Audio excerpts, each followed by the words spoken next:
Et yo YouTube, j'espère que vous passez une excellente journée et on se retrouve aujourd'hui pour une nouvelle vidéo Enthusiast Talk, qui est donc un format où je vous parle des dernières sorties en termes de périphériques et sport, mais surtout axé sur les souris et tapis de souris étant donné que c'est l'info globale de ma chaîne. J'essaie de sortir ce format de vidéo une fois par mois mais c'est assez compliqué, on va pas se mentir, parce qu'en fait j'ai vraiment un enchaînement de reviews à faire. Je suis désolé du coup pour les infos qui seront un peu moins fraîches pour cette fois-ci. Je sais que c'est un format que vous aimez particulièrement, donc n'hésite pas à lâcher un pouce bleu pour me le faire savoir, ainsi que pourquoi pas la partager à d'autres gens pour la faire connaître. Et si ce n'est pas déjà le cas, n'oublie pas à t'abonner à ma chaîne pour suivre en fait tout mon prochain contenu. Et pour être sûr de ne rien rater, tu peux bien sûr activer la cloche de notification. Si tu veux poser des questions ou juste parler avec d'autres passionnés comme nous, tu peux bien sûr rejoindre aussi mon Discord, où en fait une partie de la communauté est déjà présente. On est vraiment de plus en plus et ça fait méga plaisir. N'oublie pas aussi de suivre mon Twitter pour être au courant en fait en avant-première de tout ce dont je vais parler dans ma vidéo. Parce qu'en fait, la majorité des informations, je les trouve là-bas. Bien, maintenant, commençons par parler de sorties diverses avant de passer aux souris et finir par les tapis de souris. La première annonce concerne le premier moniteur PC avec une dalle OLED, et cela venant de la marque LG. C'est-à-dire donc l'une des technologies les plus réactives au niveau de ce qui se fait en écran. Ce sera un écran 1440p en 27 pouces, embarquant une fréquence de rafraîchissement de 240 Hz, ce qui sera vraiment le sweet spot en fait pour cette nouvelle année de 2023 avec la sortie des nouvelles cartes graphiques.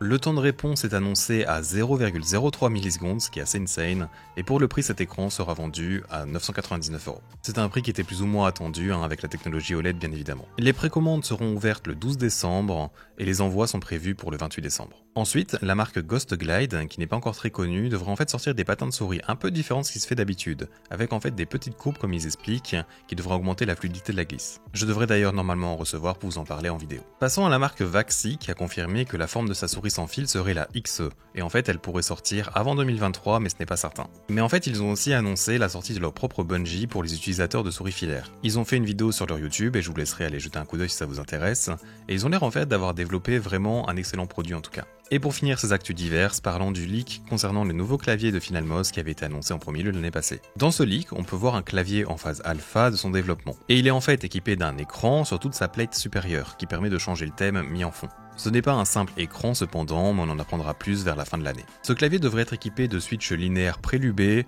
ou alors une option analogue. La connexion filaire sera de 8 kHz. Cependant, si ces switches n'ont pas la fonction de rapid trigger, ils ne devraient pas en fait détrôner le Wooting en termes de performance pure. A voir donc lors des annonces de la Finalcon le 17 décembre. D'ailleurs, changeons de catégorie en parlant maintenant des souris, mais restons sur Finalmos, qui montrera donc sa nouvelle souris à cette Finalcom également. Cette souris a pour appellation la dernière légende. Elle sera en fait la dernière de la line-up Starlight normalement, avec en fait un changement de switch qui seront les Omron 20M au lieu de Kelgem 8.0, l'encodeur de la molette sera le TTC Gold, et une amélioration sur le logiciel interne ainsi qu'une amélioration du processus d'assemblage fera en fait que ça limitera les problèmes liés aux clics principaux.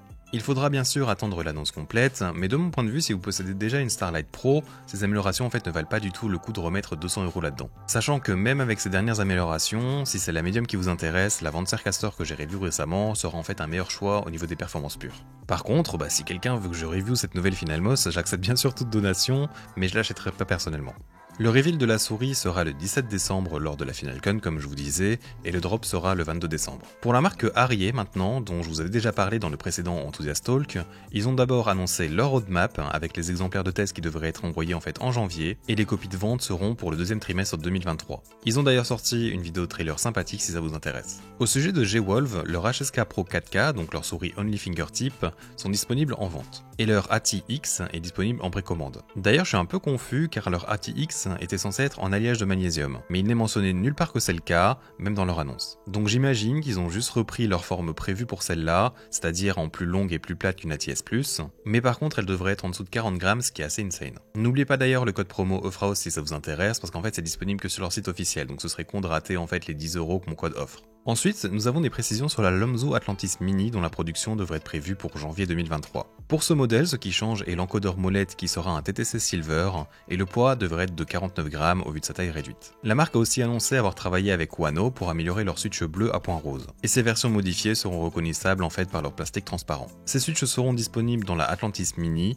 mais aussi dans les prochains batchs de la Atlantis normale en commençant par la version noire de cette dernière. Au sujet de Pulsar maintenant, ils annoncent que de leur côté, ce qui arrivera prochainement est une couleur rose pour la X-Lite V2 qui est leur souris ergonomique. Elles sont déjà listées sur Max Gaming d'ailleurs en taille normale et mini et devraient être disponibles après le 6 décembre et également sur Amazon France. Pour l'Etal Gaming Gear, on a pu voir leur souris LA1 listée sur Max Gaming il y a peu. Et d'après leur tweet de mise à jour, elle pourrait être disponible avant la fin de l'année. Parlant de Xtrefy maintenant, ils ont annoncé leur M8 et elle est en fait déjà sortie. Je vous ai d'ailleurs déjà fait une vidéo de mes premières impressions si ça vous intéresse. Concernant Fnatic, ils ont surpris pas mal de gens avec leur annonce en partenariat avec le géant de l'automobile BMW, avec comme nom Projet Vision. L'idée est ici de produire en fait des souris en impression 3D. Leur première annonce a surtout été une vidéo montrant de ce qu'ils avaient réalisé pour leurs propres joueurs, c'est-à-dire des souris de forme et features custom à leur demande. Par contre, ce projet devrait être quelque chose de commercialisé dans le futur, c'est donc quelque chose à suivre de très près car c'est très intéressant. Il y a d'ailleurs tout un article à leur propos, je vous mettrai le lien en description pour ceux que ça intéresse. Ensuite, la marque Glorious a annoncé leur prochain line-up de souris avec un refresh de leur modèle O et de la modèle I sans fil. Ce seront donc les versions 2 avec un design retravaillé. Au niveau du capteur, il devrait être leur propre version du Pixar 3395, ce qui est bien. Mais en dehors de cela, le reste n'est pas vraiment une upgrade en soi. La modèle O2 dispose toujours en fait de son RGB, pèsera 68 grammes, ce qui est quasiment en fait identique à la première version. Par contre, la durée de vie de la batterie devrait être assez importante. J'imagine que la qualité de construction en fait globale sera meilleure, mais personnellement pour une souris qui est vendue 130 € sans frais de port sur Max Gaming, je ne pense pas qu'il faille s'emballer du tout. Par contre, la modèle i2 a son intérêt selon moi, car une souris sans fil de 75 grammes avec 4 boutons sur le côté, ça ne court pas vraiment les rues, et je sais que certaines personnes en fait aiment ces boutons supplémentaires pour du FPS. Cela sera donc possiblement un choix recommandable. Les dates d'arrivée sur Max Gaming sont annoncées pour le moment pour le 23 décembre. En parlant de date d'ailleurs, passons à ce que l'on sait sur la Razer Viper Mini sans fil. Suite au post officiel de la marque sur Reddit, ils avaient annoncé en fait cela pour fin 2022.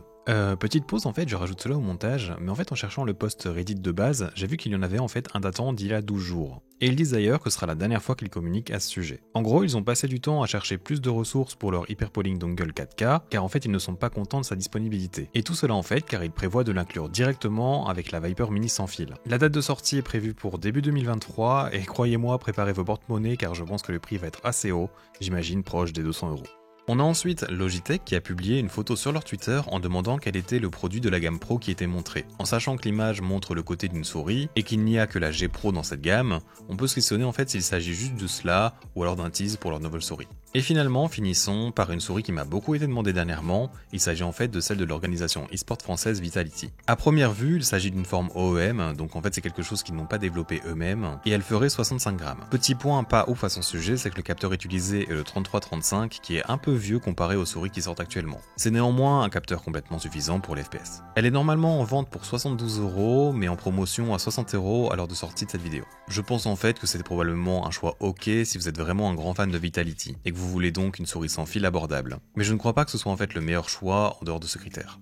J'aimerais bien la review cependant, et pouvoir en fait vous donner un vrai avis. Donc si quelqu'un regardant cette vidéo a un contact pour me l'envoyer, ce sera avec plaisir. C'est donc tout pour les souris, parlons maintenant des annonces concernant les tapis de souris. En premier, nous avons la marque Soku, qui a sorti son premier tapis, le X1. Je l'ai vu en fait apparaître sur Max Gaming, mais je vous avoue que j'avais pas vu une seule annonce à son sujet auparavant. Et je ne sais d'ailleurs pas du tout quel type de tapis c'est, ça semble être du tissu apparemment. J'aime bien le design personnellement, mais à 45 € et 10 € de frais de port pour une taille de 48 sur 40 cm, je vous avoue que ça fait cher la curiosité. Ensuite, la marque Spire, dont j'ai review le Kamek il y a peu, a annoncé son nouveau tapis de souris après avoir stoppé la production du Kamek. Ce tapis se nomme le Loki, et en fait c'est une surface en Cordura en format carré de 50 sur 50 cm. Il est dans une couleur bleue allant vers le turquoise très jolie je trouve, et vous avez le choix en fait de prendre avec ou sans bord cousu, et cela pour seulement 27 €. Par contre, n'oubliez pas, vu que c'est vendu depuis l'Australie, vous aurez certainement pas mal de frais de port, une attente assez longue, et des frais de douane. J'espère d'ailleurs qu'ils trouveront un revendeur pour l'Europe. Dernière chose à son sujet, c'est qu'il est également garanti 10 ans comme le Kamek. Et la chose vraiment géniale est que vous pourrez en fait échanger le code de votre garantie du Kamek contre un Loki.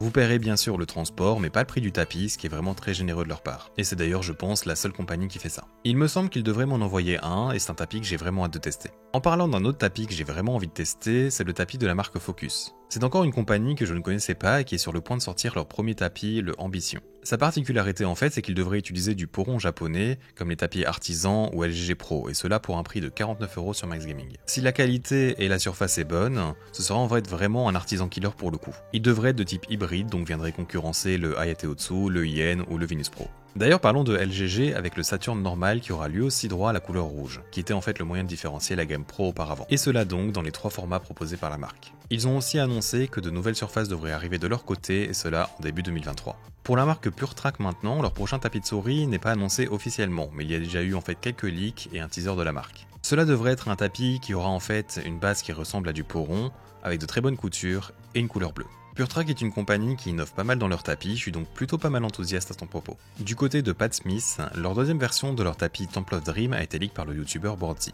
Et ensuite, les employés de Pat Smith ont rajouté quelques autres photos. Selon moi, il ne sera plus appelé Temple of Dream, car en fait il s'agit d'un design différent assez glauque. Mais si on zoome sur les images, on peut voir ces petites lignes en fait qui reflètent la lumière dans le tissage du tapis, comme le Temple of Dream. Sauf qu'ici, c'est aussi bien vertical que horizontal. Et dernièrement, la marque Skypad vient de sortir 2 nouveaux Skypad 3.0 en couleur rouge et rose, qui sont donc des nouvelles couleurs uniques au lieu des designs dont on a déjà eu l'habitude avec leurs différentes collaborations. Ils m'ont d'ailleurs envoyé le rouge que je trouve magnifique et je prends beaucoup de plaisir à rejouer dessus actuellement d'ailleurs. Voilà, c'est là-dessus que se finit cet Enthusiast Talk et j'espère que tu l'as aimé et je te remercie de l'avoir regardé jusqu'au bout. Si mon contenu te plaît, comme d'habitude, n'hésite pas à t'abonner à ma chaîne, à activer la cloche et bien sûr lâcher ton plus gros pouce bleu. Avec cela dit, j'espère donc te revoir dans un futur proche et à bientôt.